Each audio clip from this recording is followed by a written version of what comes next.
আজকে থেকে আমাদের স্কুলে একটা বাচ্চাদেরকে লেখাপড়া যাতে উন্নত করানো যায়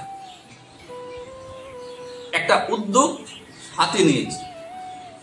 এটা হলো কি, সমস্ত বাচ্চারা তারা স্কুলের মধ্যে রোজ এসে ইংরাজিতে 5টা বাক্য এবং বাংলাতে 5টা বাক্য তারা আমরা স্কুল থেকে যে খাতাগুলো দেওয়া হয়েছে, যেমন এটা ইংরাজি খাতা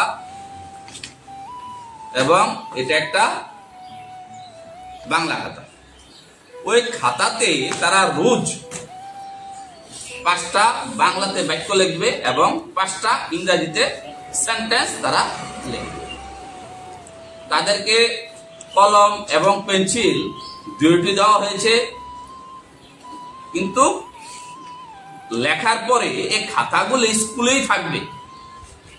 প্রতিটা বাচ্চা রোজ স্কুলে আসবে, তাদের নিত্য পঠন পাঠনের পাশাপাশি এই কাজগুলিও করবে এবং এই খাতাগুলি স্কুলেই থাকবে। আমরা প্রতি মাস অন্তর অন্তর এটা মূল্যায়ন করব যে বাচ্চাদের হাতের লেখা কতটুকু উন্নত হয়েছে বা তাদের বুঝে লেখার যে দক্ষতা কতটুকু বৃদ্ধি পেয়েছে।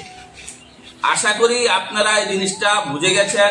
বাচ্চাদেরকে বাড়িতে এভাবে একটু 100% দিয়ে দেব, তারপরও বাড়িতে আপনারা যতটুকু সময় পান বাচ্চাদেরকে সাহায্য করবেন যে কিভাবে লিখতে হয় সেন্টেন্স। রোজ যা মনে হয় তাই লিখবেন।